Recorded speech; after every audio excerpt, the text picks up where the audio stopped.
coming to this last segment of our Qahwa and Kalam lunch hour series, organized by the Department of Arab and Islamic Civilizations. We're very happy to have with us here our colleague from Simon Fraser University, Paul Sedra. Paul is Associate Professor of History, and his most recent book is From Mission to Modernity, Evangelicals, Reformers, and Education in 19th Century Egypt.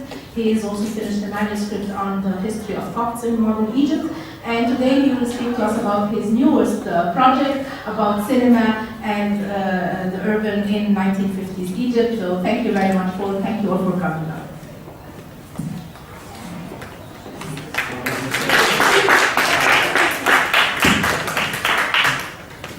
So I'm not sure if you want me to use this or should I just use my natural voice, but maybe I'll use this. Thanks so much, Amina. It's really wonderful to be here and to have the opportunity to speak at AUC. Of course, I've been coming to Egypt for many, many years, but I've never really had the opportunity to speak at AUC before, and so it's wonderful to be here. Today I'm going to be speaking about really what is not as much a project as a pleasure for me. I've always really had a passion for Egyptian cinema ever since I was a little kid, watching such films with my father. So it's really wonderful to be able to watch these films and call it work. To begin, the history of the Nasser era is one that we scholars of modern Egypt have long found difficult to address for lots of reasons. One of the great ironies of modern Egyptian history, at least to my mind as a scholarly field, is that while the study of the Muhammad Ali era is really seeing, I think, unprecedented developments, or has seen unprecedented developments in the past 20 years, prompting a profound shift in the way in which the Pasha is viewed. The study of the Nasser era arguably has not seen such developments, has seen relatively few developments. And of course this is due in large part to the preservation of a remarkable archival record of the Muhammad Ali era in Alsaud, upon which scholars have drawn to weave together a nuanced view of the social life of the time. And in the absence of an accessible archival record for the Nasser era, scholars of that period have turned heavily to popular culture as a means by which to speak to the concerns of the revolutionary 50s and 60s. And of course, that's part of what I'm going to be doing today. Life or Death, Haya is a classic of Egyptian cinema, widely interpreted retrospectively by scholars as an ode to progress, to modernity, to the nation, and the chief emblem of such, the burgeoning city. Indeed, the film was included in the list of the most important 100 Egyptian films, commissioned by the Bibliotheca Alexandrina and assembled by Ahmed al-Hadari, Samir Farid, and Kamal Ramsi in 2006. The film was released in 1954 and is associated by critics and scholars with, of course, the 52 revolution, which paved the way for the end of empire in Egypt, Nasser's rise to power, the rule of Egypt by Egyptians, all in all, a spirit of nationalism and civic duty. Historian Joel Gordon, who is, of course, one of the people who's commented on Egyptian cinema this time very heavily, he's not alone in remarking in his text, Revolutionary Melodrama, that no film, and here I'm quoting him, no film expressed this civic sense better, and none is cited more often in this respect, especially by Egyptians who lived during the era, than Khalid Sheikh's early masterpiece, Life or Death. But what I want to suggest during the short time that I have today, what I want to suggest is that scholars like Gordon have, in their enthusiasm for the path-breaking cinema that was emerging at this time in the revolutionary 50s, I think that they neglect the profound suspicion and indeed ambivalence about modernity that pervades a film like Life or Death. Essentially, in focusing upon the bustling urban life that the film so richly illustrates, scholars have set aside the invocation of death in the title as unimportant or inconsequential. This is, to my mind, a significant mistake, for this is a film very much concerned with death. That is to say, this is a film about the potential death of a way of life, a death whose perceived imminence is lamented to no small extent in the film. One need only watch the opening scene of the film to detect the suspicion, the ambivalence about progress that the film as a whole will evince. The introductory shot is, as you can see here, of the face of a grandfather clock, and as the camera pans down to the swinging pendulum, an ominous voiceover sets the stage.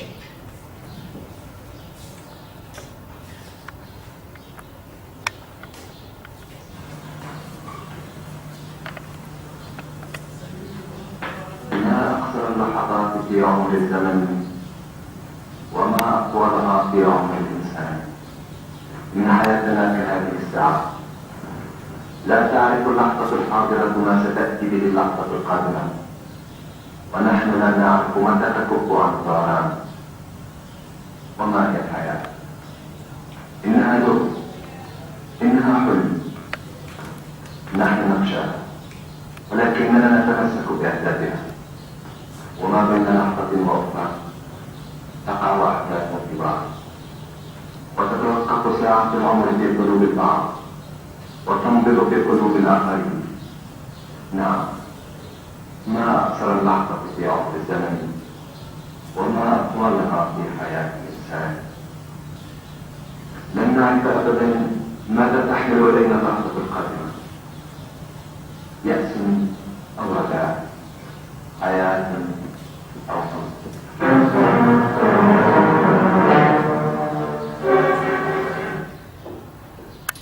So, of course, the audience is primed here for a thriller in which the stakes are high. And the higher the stakes, the greater the excitement as the entertainment ensues.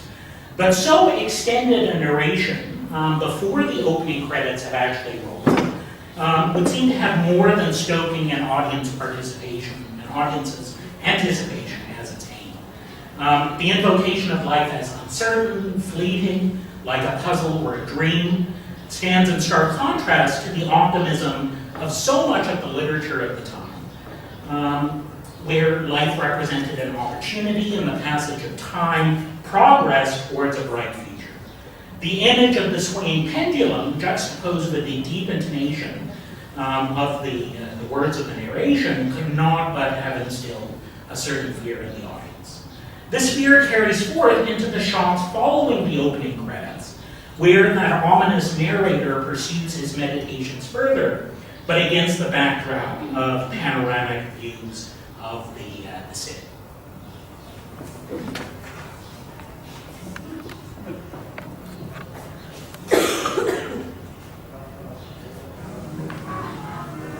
وفي مثل هذه المدينة الضخمة القاهرة التي تضم بين جوانبها 2.5 مليون من السكان، اختلفت مشاربهم أو تشابكت مصائرهم، يشتد الصراع بين الحياة والبشر. الحياة الزاخرة الكارثة كهذا النهر الخالد، والبشر الذين تعبر بهم جسرا بينها وبين المجهول. إن موكب الحياة في القاهرة الواسعة لا يتوقع، وفي رحابه تصطرع نفوس ملايين الناس، كلهم يسيرون إلى مصير آخر.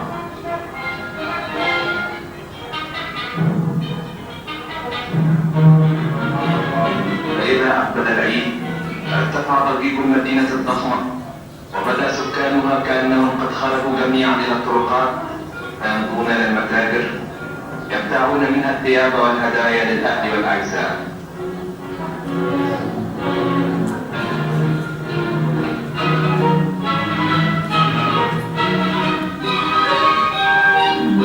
ولكن ليس كل من في المدينة هم أولئك سعداء. هناك من يترك العيد وأبوابهم مع الحسرة والحرمان. هذا الرجل مثلا ترى ماذا تخبئ له اللحظات القادمة والعيد على الأبواب.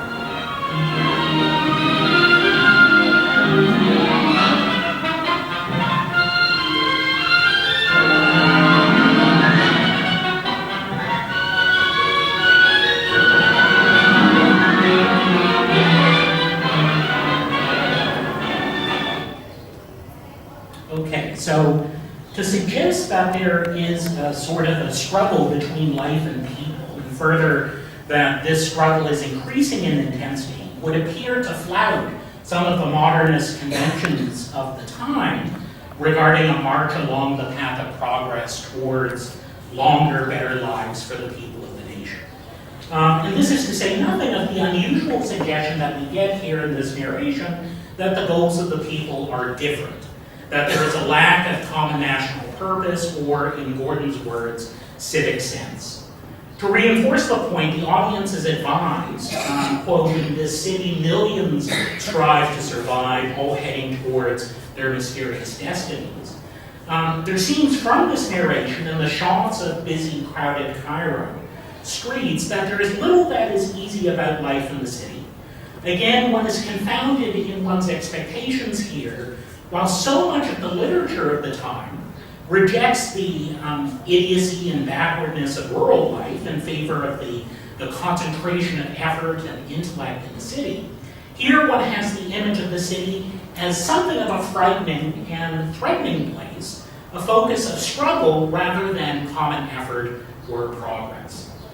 And it's at this stage, as you saw, that the audience is introduced to Ahmad Hamdi, or Ahmed Ibrahim, as he's known in the story, around whom the story's action will revolve. But importantly, not the hero of the story. Okay? Not the hero of the story. Indeed, as will become apparent, one can regard Ahmed as an anti-hero at best. He seems lost here amidst the crowds in the streets of Cairo, a window shopper who, despite his portrayal by one of Egypt's foremost leading men, has a sort of a weak, sickly air. This is surely not the new man of Egypt, forging the nation's path out of the darkness of the colonial past and into the revolutionary future. When he arrives at his office, as he does just after the scene that we just saw, when he arrives at his office, a colleague reveals to the audience that Ahmed is indeed ill, that he is indeed in need of medication and awaiting an operation whose details are left mysterious. He meets with his boss in search of funds that will enable him to meet the costs of the upcoming feast holiday for his family. And the conversation reveals, though, that he is in fact no longer employed at the office, that he was sacked 2 months prior, and that he is simply trying to secure his severance pay, which has remained held up by legal issues. Ahmed's humiliation becomes painfully apparent when his conversation with the boss is interrupted by, of all things, a call from the boss's children. A call from the boss's children demanding a white dress, a white bag, and an electric toy train as gifts for the feast. On bringing the meeting to a conclusion, apparently called back to his home by his children, the boss offers money to Ahmed from his own wallet. But this act of charity is refused with a proud disgust on the part of Ahmed. His exit to the street prompts a return to the window shopping that you saw, where Ahmed seems to enter a sort of bourgeois fantasy world, in which the mannequin of the young woman wearing a feast dress actually takes on the appearance of his own daughter. Glancing at his wristwatch gives him an idea. Why not pawn his own timepiece to raise the necessary funds for the feast dress? As E.P. Thompson notes with reference to England, quote, "The timepiece was the poor man's bank, an investment of savings. It could in bad times be sold or put in hawk." Of course, in light of the opening scene of the film, this is highly significant, a highly significant choice on Ahmed's part. Pawning his wristwatch is, I would argue, tantamount to extricating himself from the rhythm of work, from the rhythm of the city. Again, such a move seems far removed from the image of the new man, always conscious of the time, anxious to move forward. But at least the pawning enables him to return to the store to purchase the dress. Upon his return home by tram, he is greeted with great enthusiasm by his daughter, who, much to Ahmed's chagrin, pays very little attention to the dress and searches for the sheep that she is convinced her father must have bought for the feast. When Samira, his daughter, at last returns to her father's side to look at the dress, she wonders aloud about the lack of accompanying accessories like shoes and a bag. Ahmed discusses his predicament with his wife Fatma, who is played by leading lady Madiha Yousfi in the film, and insists that he must sell the family's radio in order to get what his daughter wants. Again, the radio is a significant choice, I would argue. To sell the radio would mean disconnecting the family from the voice of the nation, the technology that then most potently brought the nation together night after night. Ahmed's wife floats the idea of spending the feast with her parents, but a proud disgust again consumes Ahmed, who defiantly rejects the idea. The audience learns that the family situation is indeed precarious. They are months behind on their rent and have no access to credit, given that they are newcomers to the neighborhood. Ahmed and his wife begin to argue, united only by the idea that they cannot reveal their financial predicament to the young Samira. Ahmed ends the fight by casting his wife and his daughter out of the apartment, shouting that she should indeed return to her parents if so determined. Although Samira initially leaves with her mother, Ahmed's clearly failing health is shored up momentarily by the return of his daughter to the apartment. His daughter insists that she will cook and clean and fulfill all of her mother's responsibilities until her return. Ahmed promises a feast day of leisure at the park for the young Samira. Samira is clearly worried about the state of her parents' marriage, but Ahmed commits himself to return to her mother as soon as he finds a job. And here he begins to weave a tale of hope for his daughter, perhaps the initial rays of hope manifest in the film to this point. But interestingly, this is a hope that is rooted not in the city, but rather in the countryside.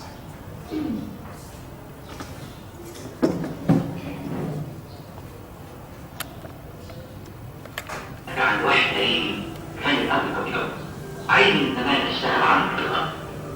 هو واحد صباني صحيح، إنما أنا بقى أحمله على سلطة. هو عايز يجيب ناس تدريب ملكي علشان يصنعها. حاجة أنا فلاحة كبيرة وبعد سنتين ثلاثة أقدر أشتري عليكم كمان 3000.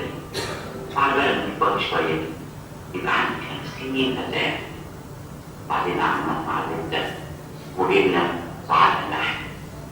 بعدين أبدأ مدير الشركة اللي بشتغل عنده. عندي موظفين كتير. أنا مش هوفر منهم ولا واحد. هبقى غني أوي وعندي فلوس. هشتري مساكين وجبن وبناطيل. هجيب لك حروف كبيرة علشان تركبيه. ووزن صغير عشان تجيب لبن. هشتري كمان بوني وشوكولاتة. أقصد حبيب امشي. مالك يا بابا؟ مفيش حاجة. لا دي حكاية قديمة ادري. قومي هاتي الأسئلة.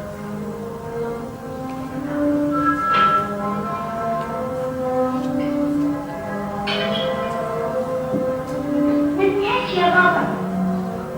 معلش أنا حد لغاية أكبر عشان أشتري غيره. هاجي معاك يا بابا. لا معلش أنا جاي معاك خليني. Okay, so he speaks of a wealthy relative who wanted to give Ahmed 3 fidans of land on which to plant vegetables. At this point, he proudly identifies himself as a falah, a peasant, to his daughter, and suggests that he would be able to build up his holdings from 3 to 50 fidans by the time his daughter had grown up. And in his pride as a fallah, Ahmed breaks here with no less an illustrious figure than Taha Hussein, the intellectual and minister of education, whose autobiography, The Days, condemned, quote, all the besetting sins of his peasant kind, hunger for land, miserliness over money, and overweening anxiety to be the gainer in any and every transaction. So factories for butter, cheese, and honey figure in Ahmed's plan, and he suggests to Samira that he will one day have just as many employees as his current boss, but in contrast to him, of course, he will fire no one. As Ahmed spins out this fantasy of a rural idyll for Samira, he clutches his side, eventually collapses on his bed, calling on his daughter, and this is sort of the beginning of the action in the film, calling on his daughter to find the medicine with which he treats his pain. But alas, the bottle of medicine is empty. Ahmed is too ill to get to the pharmacy himself, and so is forced to entrust the job to Samira. So begins the odyssey through the streets of Cairo, around which this film revolves. The life or death struggle to get Ahmed the medicine that he so desperately needs. With 25 piastres and a prescription in hand, Samira makes her way with ease to her local pharmacy, where she's told that the doctor has left and to come back at 4 p.m. When Samira declares that she can't wait, the pharmacist's assistant informs her that all the pharmacies are closed, all but the 24-hour pharmacy in distant Atta. Here, Samira meets her first hazard in the streets of the city, a cyclist who just about runs her down. But the young man, after launching a barrage of verbal abuse at Samira, causing her to cry, seeks to help her. Atta is far too distant to reach on foot. He insists Samira must take the tram, and she's loaded onto the back of the young man's bike to get her to the tram stop. The ticket taker on the tram likewise proves helpful. On explaining her predicament, Samira convinces him to get the driver to speed up. When Samira finally exits the tram, the audience is presented with the disturbing image of a young girl trying to make her way across the busiest streets in Cairo. She successfully navigates her way among the cars and buses of Aqaba to the 24-hour pharmacy, where she's greeted by a second pharmacist assistant. The pharmacist, played by the venerable Hussein Riyad, gets to work immediately on the prescription. Of course, Samira no longer has enough money for the prescription, having paid for the tram ride from the funds provided by her father. But the pharmacist shows compassion and allows her to pay what she can. Samira is sent on her way once again with the prescription into the main streets of Cairo. But of course, there's a problem. As the assistant's foray into the streets chasing after the girl makes clear, when he returns to the pharmacy, the audience discovers that the pharmacist has mixed up 2 of the ingredients in the formula for the prescription, rendering the medicine in Samira's hands a lethal cocktail. Poison, as the pharmacist himself admits. Once again, this is uncharted territory in the literature of the time. The notion that a well-meaning professional, like a pharmacist, might in fact make so grave an error as to cause the death of the patient, it contradicts the prevailing image of scientifically educated professionals paving the way for a brighter future, having rid themselves of the superstitious potions that characterize village medicine. And yet, it is clear that the responsibility for this error is borne very heavily indeed on the shoulders of the pharmacist, Hussein Riyad. He turns to amateur sleuthing in an effort to find the patient for whom he accidentally prepared the lethal cocktail. A call to a Dr. Said Fahmy, the author of the prescription, yields the names of 2 possible recipients, one of whom is quickly eliminated as a possibility. The problem with the remaining patient Ahmed Ibrahim, is that he has no telephone. And thus, the pharmacist jumps into a taxi, making his way in person to the street address provided by the doctor. The action shifts back to Samira, who has boarded the wrong tram. She disembarks on learning of her mistake and consults with a local man as to how to find her way to the proper tram. But she is once again confronted with a part of Cairo riddled with cars and is really run over as she walks alone back to Tahrir Square, where she can get the tram that she needs. Once again, the audience is presented with the disturbing image of young Samira, poison in hand, desperately trying to make her way amidst the busy traffic of the city, repeatedly looking over her shoulder to avoid various hazards. Finally, though, it appears that the pharmacist has made his way to Ahmed Ibrahim's address, as provided by the doctor. But he's devastated to learn that Ahmed has moved. On concluding that his only recourse is to approach the police, he makes his way to the local precinct where he's forced by the desk sergeant to wait through the interrogation of a thief who has apparently swallowed the stolen ring. When the sergeant finally learns of the pharmacist's concern, he turns to mocking him. But the pharmacist is undeterred and ventures all the way to the city security headquarters. On his arrival, he spots the police chief, played by Yusuf Wahdi, who is currently engaged in his own hunt for a dangerous criminal on the loose. This is no Keystone Cop. Yusuf Wahdi, as one would expect, is sporting an immaculate dress uniform, complete with decorations. He sits behind a desk with numerous telephones and a large map of Egypt adorning the adjacent wall. The pharmacist manages to get into the chief's office quite by accident. The criminal for whom the chief is searching has a name similar to that of Ahmed Ibrahim. Confusion reigns as the police interrogate the pharmacist, suspecting him of having information related to their dangerous criminal. But the chief manages to separate the matters at hand, and on learning of the pharmacist's concern and sincerity, offers the resources of the state to help him locate Ahmed Ibrahim. A bit of investigating leads the police to the tram ticket Samira happened to leave at the pharmacist's office. And this enables the police to narrow down the search to particular districts of the city. Indeed, the police chief transmits an order by radio to detain all girls of 8 years wearing a hair slime and bearing a medicine bottle.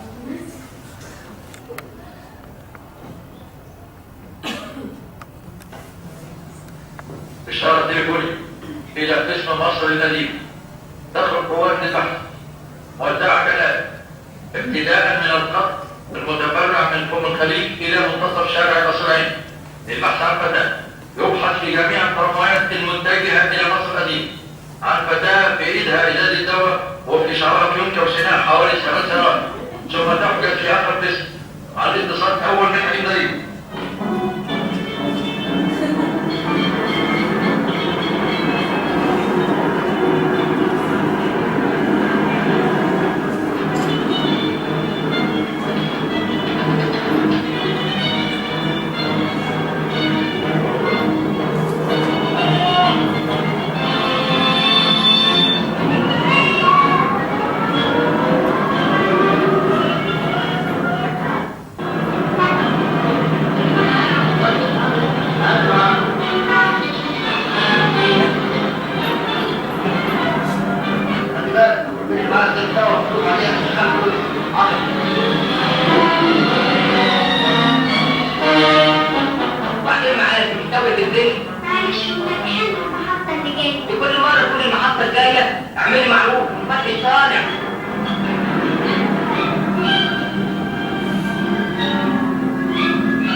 Okay. So a boy witnesses these proceedings, the police proceedings, deeply skeptical about why the police are seizing 8-year-olds in the streets. One's reminded of the reaction to state kidnappings for the purpose of conscription in 19th century Egypt, so powerfully described by Khaled Fahmy. On encountering Samira, the boy advises her of the police dragnet for girls with bottles and hair slides, and helps her evade capture by hiding a hitching ride, on the rear bumper of the car. Meanwhile, the search for Ahmed Ibrahim leads the police to discover a wife having an affair with a drunkard, to say nothing of the dangerous criminal on the loose, who just happened to be hiding near the apartment of one of Ahmed Ibrahim's namesakes. When Samira is nearly knocked over and her bottle broken by a boy in the street, a good Samaritan offers assistance to get the contents transferred to a fresh bottle, but a second drunkard grabs the bottle from Samira, convinced it must contain alcohol. Again, dutiful citizens rush to her aid, preventing the drunkard, fortunately for him, from consuming the poison and returning the bottle to Samira. The chief now takes the quite extraordinary measure of interrupting radio broadcasts with a bulletin informing of the danger that his medicine represents. Although Ahmed's radio is off, his wife Fatma happens to turn on her parents' radio just in time to catch the announcement, and makes her way frantically back to her own apartment. Indeed, so frantic is the cab ride home that the taxi driver appears to get into a major accident, and this just as Samira arrives at her father's door. There's relief when Fatma appears unscathed, but the question remains, will she get back home in time to prevent her husband from consuming the poison? The ending, alas, as one might expect, is a happy one, with Fatma literally breaking the window in her apartment's front door to gain entry, and striking the glass of poison from a bewildered Ahmed's hand. Sirens signal the arrival of the authorities, and the police chief marches into the Ibrahim residence, slightly exasperated but entirely unfazed. Next to arrive is the pharmacist, Kassim Riyad, who has properly prepared the medicine that is actually required for Ahmed. The chief delivers what is presumably the moral of the story, and I'm quoting here, it's the job of the police to serve the public. The final shot reveals a family happily reunited, and Samira cheekily pleased about her parents' embrace. Now, interestingly enough, there is an American film of this same time period that bears striking resemblances to Life or Death, both in terms of style and in terms of substance. The film is Naked City, directed by Jules Dassin and released in 1949. Where Life or Death observes the denizens of Cairo as they undertake their daily affairs, Naked City observes those of New York. Both films were lauded in their day for having thrust actors into the streets of their respective cities, for taking the camera amidst the actual inhabitants of Cairo and New York, for refusing to shy away from the hustle and bustle of the urban experience. As a consequence, in the cases of both Life or Death and Naked City, Cairo and New York are said to assume the guise of characters themselves. So visceral is the impression that the streetscapes leave upon the audience. They share as well unseen narrators who offer musings on the city, though in the case of Naked City, the narrator remains a presence right throughout the film. Finally, both films feature heavy involvement by the police and by medical professionals. Despite these striking resemblances, Naked City evinces an attitude towards the urban experience that, I would argue, seems diametrically opposed to that evinced by Life or Death. While in Life or Death, Cairo is a place of uncertainty and really, at some points, dread, in Naked City, New York is a marvel. Not a place of fear, but rather of wonder. This is not to say that the New York of Naked City is without danger.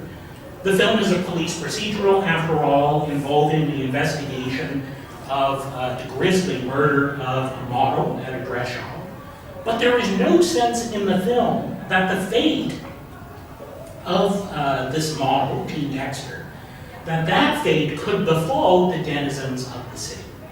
There is no sense that the city has a character as dangerous, of whom New Yorkers need to remain wary. To the contrary, in Naked City, murder is cast not as a looming threat, but as a sort of entertainment. In one of the film's most memorable shots, the street where the murdered young woman's apartment is located becomes a fairground, where New Yorkers gather to observe the scene for themselves. As the unseen narrator explains, and I'm quoting here, the day's work is over now, people are on their way home, they're tired, they're hot, they're hungry, but they're on their way home. In the newspaper, there's a new murder story. It's hit the headlines. Full layout of pictures on page 3. It's really quite sensational. It helps while away the time when you live out in Jackson Heights. Indeed, in Naked City, one has the sense of the city as spectacle in a way that has no parallel in Life or Death. Even when Naked City probes the family life of one of its police detectives, Jimmy Halloran, there is scarcely a hint of menace. Halloran's wife complains that Billy, the couple's son, quote, walked right out of the yard across Northern Boulevard all by himself and went to the park. But the police detective is so mild-mannered as to refuse to discipline the boy, explaining simply, quote, he's a spunky kid. What significance might one ascribe to this distinction between Cairo and New York as characters in Life or Death and Naked City, respectively?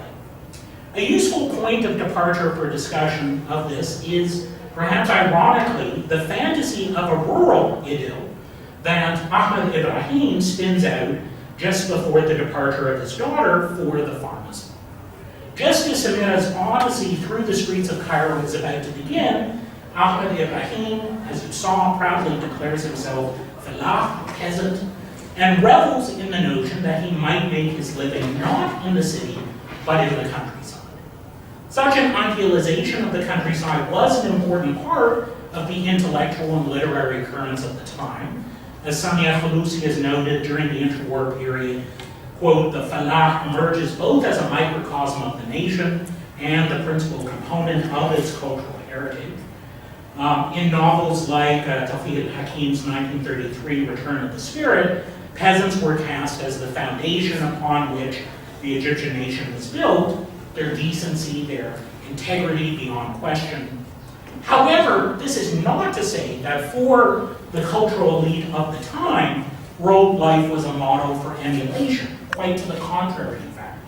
And here one is forced to come to terms with a profound ambivalence within that elite about the countryside and the Fellaheen who lived there.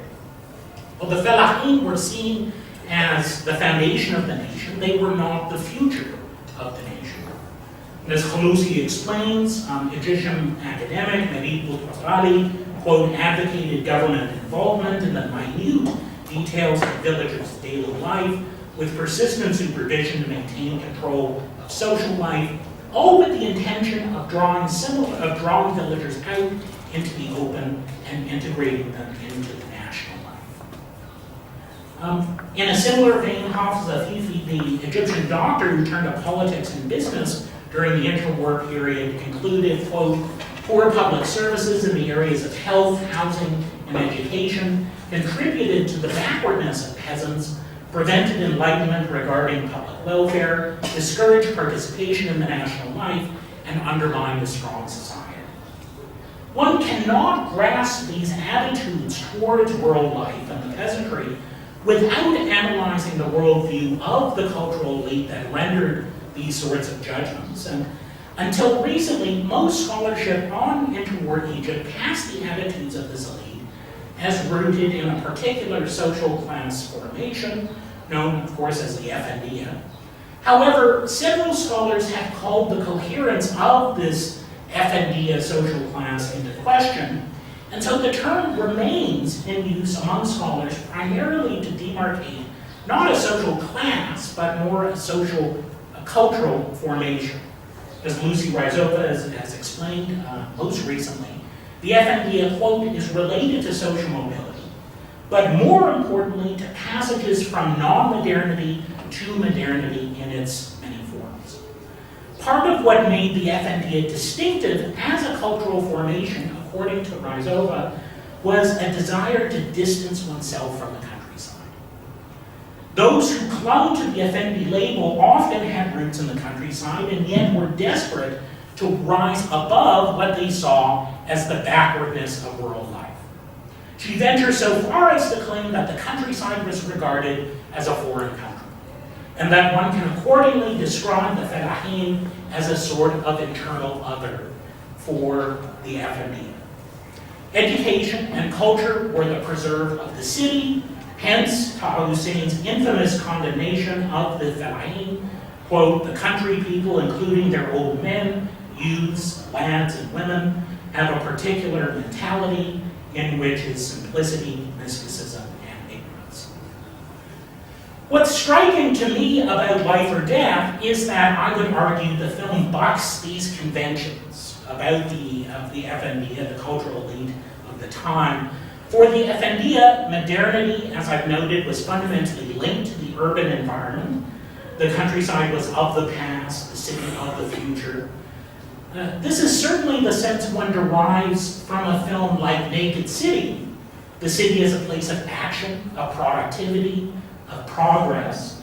As the unseen narrator there in that film suggests, or asks rather, do the machines in a factory ever need to rest? Does a ship ever feel tired? Or is it only people who are so weary at night there is a pulse to the city, it never stops beating? But in Life or Death, by contrast, despite the triumphant ending in which police chief and pharmacist save the day through the wise application of technology, the overwhelming sense that the film evinces is of uncertainty, precariousness, and menace. And cast in this light, Ahmed Ibrahim's survival seems a function not so much of the wise application of technology by professionals, but as the culmination of a series of coincidences. Indeed, one might venture so far as to suggest that there's a certain heavy-handedness in the government response. Recall the roundup of children at police stations that would appear to hint at critique of the authorities. The last point, of course, is arguable. What isn't, though, is the film's rejection of the Effendiya's notion of the city as the locus of an unmitigated progress and enlightenment. The death of the title would appear to raise the possibility of the end of Egyptian compassion, humor, geniality, common purpose, an end potentially occasioned, from Ahmed Ibrahim's perspective, by the frantic pace, competition, and consumerism of the city. The city has apparently reduced Ahmed Ibrahim to a shadow of what he once was. This is not the man of action one would expect in the revolutionary cinema, but a weak, sickly window shopper who is ultimately forced to look to his daughter as savior. Of course, there are repeated glimpses of Egyptian compassion, humor, geniality, common purpose in those occasions on which Samira is aided by strangers in the streets, and in the determination both of the pharmacist and the police chief to save Ahmed's life. But the city as a character in Life or Death is clearly far more powerful than either the police chief or the pharmacist. And as a result, one can't escape a certain question. Now that Ahmed Ibrahim's life has been spared, what fate awaits the Egyptian way of life amidst the menace of the modern city? Okay. So I'll leave it there.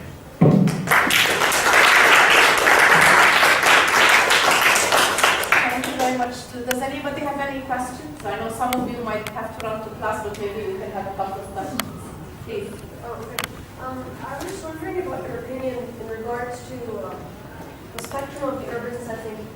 Why is it that Cairo, and given that specific time, why is it viewed like on the other end of the spectrum where it's death or threatening and chaos? And something like New York would be viewed the other way, something more entertaining. And also in relation to the new man in Cairo and the new man in New York.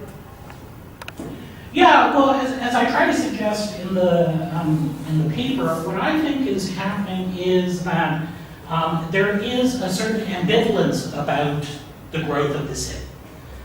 There is a certain ambivalence about the speed of city life and the potential cost that might entail as compared to, say, New York, where there is no hint of ambivalence in naked city. New York is seen as, in its urban bustle, it is seen as an entirely positive and indeed, forward-looking, progressive framework for growth and development. Whereas here, in this film, what I see is a great deal more ambivalence, a great deal more reservation about what Cairo is becoming and what the city is becoming within an Egyptian framework. So that's what I think makes the contrast interesting. That we see within this Egyptian context, even despite, as I say, some of the prevailing cultural currents of the time, which portrayed the city, again, as uniformly positive, as the center for culture and so forth, that we see a film in which the city is portrayed as a place potentially of menace. And so that to me is very interesting and indeed unusual among the sort of cultural products of the time. Thank you, Paul. Wonderful to have you. I was going to suggest that perhaps this image of the city as menace, as dangerous, and the kind of ambivalence towards it, it seems to me to be a thread that runs throughout cultural production of the time. I'm thinking, for example, of the use of Greece in Nadeha, or even something like Qahwa and Kalam, whereby you always have this binary opposition between the city and the village, in which the city is always the loser, and where the sort of conventional values and traditions are always the space for them is not the city ever. It's always the village. And I'm not sort of surprised at the representation of the city here, because I can think of multiple examples where this kind of ambivalence exists actually. All the way down to now. I mean, when you take some of the representations of Cairo in literature, but also in cinema, Cairo continues to be monstrous, even more so than here, of course. And there's always this nostalgia for, village life, village values.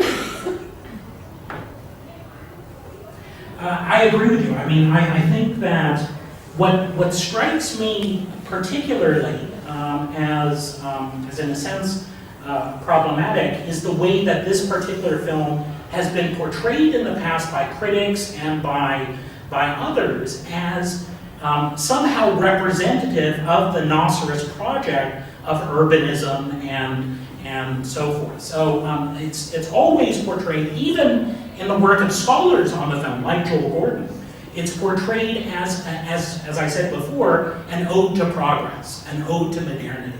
And yet what I see is not an ode at all. Rather, it's a sort of lament. It's a lament about potential loss. And so I agree with you. I mean, I think that what is interesting is the space between these sorts of depictions of the film among critics and other scholars and what I perceive on the screen, and indeed, as you said, in other cultural production of the time. And so I want to pull these apart, in order to get at some of the ambivalence about the city that we see in even so early a product of that period as this one. And there are others that I think are very interesting as well. I mean, it's interesting to look at this film, also from a gender perspective, in terms of Ahmed Ibrahim as a different sort of man, certainly from the airline pilots that we see on the screen in the 1930s and 1940s. A different sort of man, and his daughter actually shouldering the burden, the responsibility for saving the family. And so I think from a gender perspective, it's very interesting as well. One final question? Okay, thank you all. Thank you very much for coming out.